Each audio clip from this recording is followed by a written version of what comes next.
ఓం శ్రీ మాత్రే నమః. అందరికీ నమస్కారం అండి. జూలై 11వ తేదీ అనగా శనివారం రోజు ధనుసు రాశి వారికి దినఫలితాల ప్రకారం ఖచ్చితంగా జరిగేది ఇదేనండి. ఈ రాశి వారు కనుక ఇప్పుడే కనుక మన ఛానల్ని కొత్తగా చూస్తున్నట్లయితే చేసి ఛానల్ని సబ్స్క్రైబ్ చేసుకుని ఈ వీడియో మీకు నచ్చినట్లయితే లైక్ చేసి మాకు సపోర్ట్ చేయండి. మరి ఈ రోజున జరిగేటటువంటి ప్రధానమైన అంశాల గురించి తెలుసుకుందామండి. ఈ రోజు అయితే జాగ్రత్తగా ఉండవలసినటువంటి అంశంగా చెప్పుకోవచ్చు. ఎందుకంటే ఈ రోజున మీ జీవితంలో ఒక డెడ్ లైన్గా ఉండబోతోంది. ఎందుకు అంటే కనుక మధ్యాహ్నం 2:30 తర్వాత మీ జీవితంలో ఊహించినటువంటి ఒక మార్పు అనేది రాబోతుంది. అమ్మక్క సారక్క జ్యోతిష్యాలయం గురువు గారు విజయరాజు గారండి. స్త్రీ పురుష వశీకరణ కూడా చేయబడును. ప్రేమ సమస్యలు, పెళ్లి సమస్యలు, భార్యాభర్తల సమస్యలు, అత్తకోడల సమస్యలు, ఆస్తిగాదాలు, అప్పుల బాధలు, ఇలా అనారోగ్య సమస్యలకి, సంతాన సమస్యలకి, కోర్టు సమస్యలకి, ఆస్తి తగాదాలకి, అప్పుల బాధలకి, ఇలా ఏ సమస్యలకైనా ఈ గురువు గారు చాలా చక్కటి పరిష్కారాలు చెప్తారండి. మనం ఎక్కడున్నా సరే గురువు గారిని ఫోన్ కాల్ ద్వారా సంప్రదించవచ్చు. అన్ని విషయాలు కూడా మనకి చెయ్యి ముఖము చూసి అన్ని విషయాలు ఫోన్లోనే చెప్తారండి. ఈ గురుగారి ఫోన్ నెంబర్ వచ్చేసి 9100263308 అండి. అన్ని విషయాలు కూడా ఫోన్లోనే చెప్తారు. 100% మనకు ఖచ్చితంగా తీరతాయండి.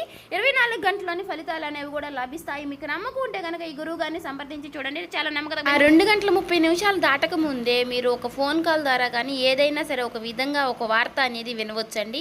ఒక వ్యక్తి మీ తలుపు తట్టవచ్చు. ఆ వ్యక్తి ఎవరై ఉంటారు? ఆ వ్యక్తి ద్వారా ఆ వార్త వినగానే ఒక్కసారిగా మీ గుండె జల్లుమంటుంది. ఇది ఒక షాకింగ్ న్యూస్ గా చెప్పుకోవచ్చు. అయితే ఈ వార్త మిమ్మల్ని భయపెట్టేటటువంటి వార్త కూడా కావచ్చండి. లేదంటే ఒక ఆనందంతో ఉక్కిరిబిక్కిరి చేసేటటువంటి ఒక శుభవార్త కూడా ఉండవచ్చండి. మరైతే ఈ వీడియో మీ జీవితాన్ని తప్పకుండా మలుపు అయితే తిప్పబోతుందని చెప్పుకోవాలి. కాబట్టి ఈ వీడియోని మీరు ఎక్కడ కూడా స్కిప్ చేయకుండా చివరి వరకు చూస్తేనే మీకు అప్పుడు ప్రతి ఒక్క చిన్న విషయం కూడా క్లారిటీగా మీకు అర్థమవుతుందండి. ఇక సాధారణంగా ఏంటంటే ఈ రాశి వారు చాలా అంటే చాలా తెలివిగా ఉంటారు. చాలా గొప్ప తెలివితేటలను కలిగిన వారై ఉంటారండి. అలాగే మంచి దురదృష్టి కలిగిన వారిని కూడా చెప్పుకోవచ్చండి. అలాగే మీకు ఏదైనా ఒక విషయం జరిగే ముందు ఒక రకమైనటువంటి సూచన, అంటే అది అంతర్బోధ, అంటే ఇలా జరుగుతుంది అని చెప్పేసి మీ మనసుకి కనిపిస్తూ ఉంటుంది. కానీ ఈ మధ్య కాలంలో మీ మనసు మొద్దుబారిపోయినట్లుగా మీకు కూడా అనిపిస్తుంది కదా. అంటే మీరు అనుకున్నవి ఏది కూడా పూర్తిగా వర్కౌట్ కావడం లేదండి. గత కొన్ని రోజులుగా ఎదుటివారు కూడా మిమ్మల్ని అర్థం చేసుకోవటం లేదనేటటువంటి బాధగా, అది కూడా మీలో ఒక వంతు బాధగా ఉంది. మరైతే మీ గుండె లోతుల్లో ఏదో ఒక అద్భుతం అనేది జరగబోతుంది అని చెప్పేసి మీరు మాత్రం మనసులో పూర్తిగా ఏదో ఒక విషయంలో నమ్ముతూనే ఉంటారు. అయినప్పటికీ గత కొన్ని సంవత్సరాలుగా మీరు ఒక గందరగోళమైనటువంటి పరిస్థితులు అనేది చిక్కుకున్నారండి. చెప్పాలంటే ముఖ్యంగా ఒక ఆర్థిక పరమైనటువంటి విషయంలో కావచ్చు, లేదంటే ఒక డాక్యుమెంట్స్ విషయంలో కావచ్చు అండి, లేదా భూమి విషయంలో కావచ్చు. ఇలా మీరు ఎదురు చూపులు చూస్తూ ఉన్నారు. అసలు ఇది జరుగుతుందా లేదా అని చెప్పేసి ఒక రకమైనటువంటి సంఘటనతో సంవిధ్యంలో మీరు కొట్టుమిట్టు ఆడుతున్నటువంటి పరిస్థితులు కూడా కనిపిస్తూ ఉన్నాయండి. మరైతే మీరు బాగా నమ్మినటువంటి కొంతమంది వ్యక్తులు కూడా మీ మీద నెగిటివ్గా సమాచారం అనేది చేస్తూ ఉండటం. అయితే రేపటి రోజున మీకు మధ్యాహ్నం ఈ టెన్షన్స్ కానీ, లేదంటే తర్వాత జరగబోయేటటువంటి అంశం గురించి కానీ తెలుసుకుంటే ఇది మీకు చాలా చాలా ప్రత్యేకంగా మీ జీవితంలో ఉండబోతుంది. ఇప్పుడు అసలు విషయానికి వస్తే కనుక రేపటి రోజున మధ్యాహ్నం 2:30 లోపు మీకైతే ఒక వార్త అయితే అందుతుందండి. ఆ వార్త ఏమిటి అంటే కనుక ఆ వార్త మీ జీవితాన్ని ఎన్నో మలుపులు తిప్పుతుంది. అంటే దీని గురించి మీరు ఎప్పుడో ఆశలు వదిలిపెట్టుకున్నటువంటి ఒక పాత విషయం గురించి ఆ చర్చ అనేది కావచ్చు. అదేంటంటే మీ ఆస్తి తగాదాలు ఏదైనా, ఇలా దానికి సంబంధించి మీ యొక్క విజయానికి కారణం కావచ్చు, లేదా ఎంతో కాలంగా మీరు ఎదురు చూస్తున్నటువంటి ఒక విదేశీ ప్రయాణం అయి ఉండవచ్చు. ఇంకా లేదంటే ఒక భారీ మొత్తం ఒక అమౌంట్ అనేది మీ అకౌంట్లో పడడం, దాని గురించి అయి ఉండవచ్చు. మరి మీకు రేపటి రోజున ఆ సమయంలో ఒక శుభ పరిమాణం అనే చెప్పుకోవచ్చండి. అందులో కూడా ఒక ట్విస్ట్ ఉంటుందండి. ఆ వార్త వినగానే మీకు నేరుగా అయితే ఆ వార్త ఏమీ రాదండి. ఏదైనా ఒక వ్యక్తి ద్వారా హఠాత్తుగా ఆ వార్త అనేది మిమ్మల్ని చేరుకుంటుంది. మీ గుండె ఎందుకు జల్లుమంటుంది అంటే ఆ వార్త వినగానే మీ గుండె జల్లుమనడానికి 2 రకాలైనటువంటి కారణాలు అయితే లేకపోలేదండి. మొదటిది ఏంటి అంటే నమ్మలేనటువంటి ఒక నిజం, అంటే ఇది మనకి సాధ్యం కాదు కదా అని పూర్తిగా ఫిక్స్ అయిపోయినటువంటి ఒక నిజం. కానీ ఆ వార్త వినగానే అది సాధ్యమైపోయిన అని తెలుసుకోగానే మీ యొక్క మెదడు మొద్దుబారిపోయినట్టుగా అయిపోతుంది. అంటే మీరు చాలా ఆశ్చర్యపోతారన్నమాట. ఆ షాకింగ్ న్యూస్ వల్ల వచ్చేటటువంటి ఎమోషన్ ఏదైతే ఉందో అది మీ గుండెను కూడా తాకుతుంది. ఇక ఆ వార్తతో పాటుగా ఒక పాత వ్యక్తి పేరు కూడా మీకు రేపటి రోజున బయటకు వస్తుంది. అతను లేదంటే ఆమె మరలా వారు మీ జీవితంలోకి రావడం అనేది జరుగుతుందన్నమాట. వారు వచ్చారా అనేటటువంటి ఒక షాకింగ్ అనేది మీలో కలుగుతుందండి. అది ఆనందం భయం రెండు కలగలిపినటువంటి ఒక రకమైనటువంటి ఒక గొప్ప అనుభూతి లాగా మీకు అనిపిస్తుంది. ఈ అనుభూతి కారణంగా మీకు ఊహించిన విధంగా వచ్చేటటువంటి ఆ ఒక్క వార్త కారణంగా మీరు ఒక్కసారిగా ఆశ్చర్యపోయేటటువంటి అవకాశాలు కూడా చాలా అంటే చాలా ఎక్కువగా కనిపిస్తున్నాయండి. అయితే అసలు మరి ఇప్పుడు ఇది ఎందుకు జరుగుతుంది అంటే, ఇప్పుడు మీరు సాధారణంగా మీరు ఈ 2 గంటల 30 నిమిషాల లోపు దీనికి సంబంధించినటువంటి దీనికి కారణం ఏమిటంటే, మీరు గతంలో చేసినటువంటి ఒక రహస్యకరమైనటువంటి ఒక సహాయం అనేది, లేదంటే ఒక ఇన్వెస్ట్మెంట్లో మీరు పూర్తిగా మర్చిపోయినటువంటి పూర్తిగా ఒక పని, దానికి సంబంధించినటువంటి ఒక మంచి ఫలితాలను అయితే మీకు ఇప్పుడు ఇస్తుందండి. మీ వెనుక ఎవరో మీకు తెలియకుండానే ఈ పని అనేది పూర్తి చేస్తారు. ఎవరు చేసుంటారు అని చెప్పుకోవాలి అంటే మాత్రం ఆ భగవంతుడే చేశారని చెప్పుకోవాలి. అంటే ఈ రోజున కొంతమంది వ్యక్తులు ఆ నిజాన్ని బయట పెట్టాలి అని నిర్ణయించుకుని ఉంటారు. అయితే అందుచేత వారు ఊహించని విధంగా మీకు ఈ ధనలాభం అనేది మీదే, ఈ ఆస్తి కూడా మీదే, దానికి సంబంధించినటువంటి డాక్యుమెంట్స్ కానీ ఇలాంటివి ఏవైనా సరే తీసుకువచ్చి మీకు పూర్తిగా వివరణ అనేది చేస్తారండి. వీటన్నిటిని చూసుకుంటే కొంచెం రెస్ట్ తీసుకునేటటువంటి ప్రశాంతకరమైనటువంటి రోజు అని చెప్పుకోవచ్చు. ఊహించిన విధంగా వారు చెప్పడం వల్ల మీకు కొంచెం ఆశ్చర్యకరంగా అనిపిస్తుంది. అయితే దీనికి మరొక రీజన్ కూడా ఉందండి.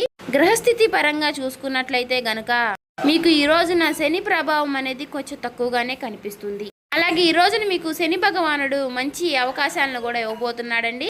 రాహువుల యొక్క సంచారం, గురు దృష్టి మీ యొక్క రాశి యొక్క పైన కూడా పడిందండి. కాబట్టి ఈ 2 గంటల 30 నిమిషాలు అనేది ఈ రాశి వారికి ఒక ముహూర్తం లాంటిది అన్నమాట. మరి ఈ సమయంలో గ్రహాల యొక్క కలయిక వలన మీకు ఆశ్చర్యకరమైనటువంటి ధనలాభం కానీ, లేదంటే ఒక ముఖ్యమైనటువంటి కీలకమైనటువంటి వార్త వచ్చేటటువంటి అవకాశం, అది కూడా ఆ వార్త నుంచి వచ్చేటటువంటి ఒక లాభం మీకు అన్ని రకాలుగా చాలా అంటే చాలా ఆశ్చర్యకరమైనటువంటి విషయాలను అయితే కలిగిస్తాయండి. అయితే ముఖ్యంగా దీనివల్ల ఏంటంటే, మీరు మీ జీవితంలో ప్రధానంగా చూసుకున్నట్లయితే రేపటి రోజున మీకు ఉన్నటువంటి కొన్ని పెద్ద పెద్ద టెన్షన్స్ కూడా తగ్గుతాయండి. సమాజంలో గౌరవ ప్రతిష్టలు కూడా పెరుగుతాయి. ఆ వార్త వినగానే మీరు ముందు ఎమోషనల్ అయిపోతారు. కానీ ఆ సమయంలోనే మీరు తప్పుడు నిర్ణయాలు తీసుకునే అవకాశాలు కూడా కనిపిస్తున్నాయండి. అంటే అలాగే ఏదైనా మీరు కొంచెం అంటే మీకు బీపీ అనారోగ్య సమస్యలు ఉన్నవారు కూడా ఆవేశపడిపోయి తొందరపడి నిర్ణయాలు తీసుకోకుండా కొంచెం ప్రశాంతంగా నిర్ణయాలు తీసుకోవడం, సమర్థవంతంగా ఎదుర్కొనేటటువంటి ప్రయత్నం అనేది చేయాలండి. అటువంటి శక్తి ఉన్నప్పుడు ఏ విధంగా కూడా మనం భయపడాల్సిన అవసరం అయితే లేదండి.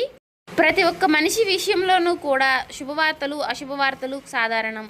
ఒక్కొక్క రోజు మనకు చాలా ప్రశాంతంగా అనిపిస్తుంది, ఒక్కొక్క రోజు అసలు ఈ రోజే బాగాలేదు, చాలా ఒత్తిడిగా ఉంది, నిద్ర లేచినప్పటి నుంచి ఎవరి ముఖం చూసాము అన్నట్లుగా ఒక రకమైనటువంటి ఫీలింగ్ అనేది మనలో కలుగుతూ ఉంటుంది. అలా ఒక్కొక్క రోజు ఒక్కొక్క రకంగా ఉంటుంది అన్నమాట. కాబట్టి ఒక్కొక్క రోజు మనకు సంబంధించినటువంటి పనుల్లో కొన్నిటిలో ప్రశాంతత అనేది కనిపిస్తుంది.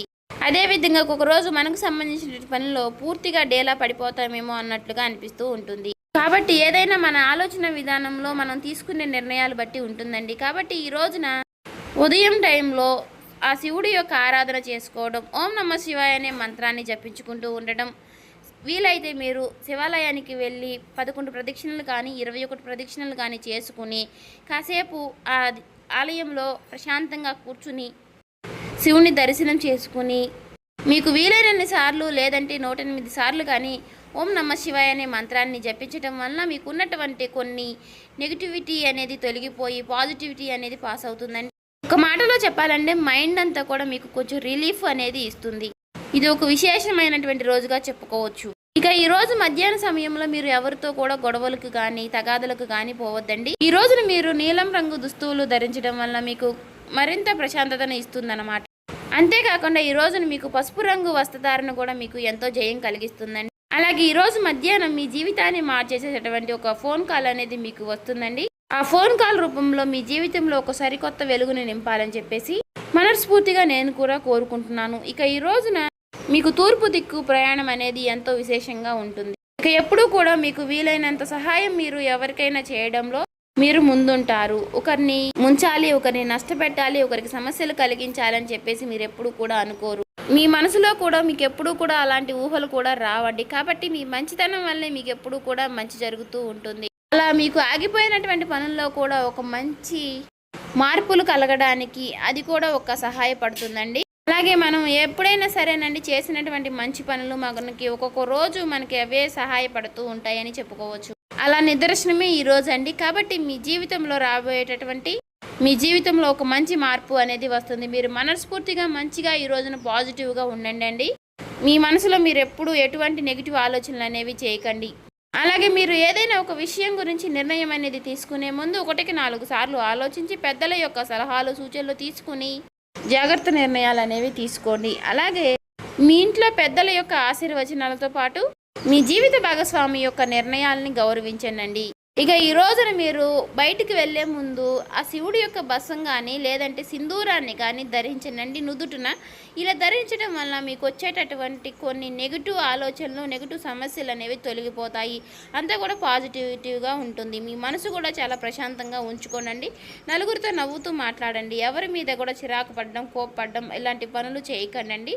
అలాగే మీకు వచ్చేటటువంటి సంకేతాల ద్వారానే మీకు రిజల్ట్ అనేది చాలా కనిపిస్తూ ఉంటుంది. కాబట్టి మీరు కొన్ని ఏవైనా సరేనండి వచ్చినప్పటికీ వాటి గురించి ఆలోచిస్తూ ఉండండి. సో చూసారు కదండి, ఈ వీడియో కనుక మీకు నచ్చినట్లయితే ఓం శ్రీ మాత్రే నమః అని కామెంట్ చేసి లైక్ చేసి మాకు సపోర్ట్ చేయడం మాత్రం మర్చిపోకండి. ఇంకా ఎవరైనా మన ఛానల్ సబ్స్క్రైబ్ చేసుకునే వాళ్ళు ఉంటే దయచేసి సబ్స్క్రైబ్ చేసుకోండి.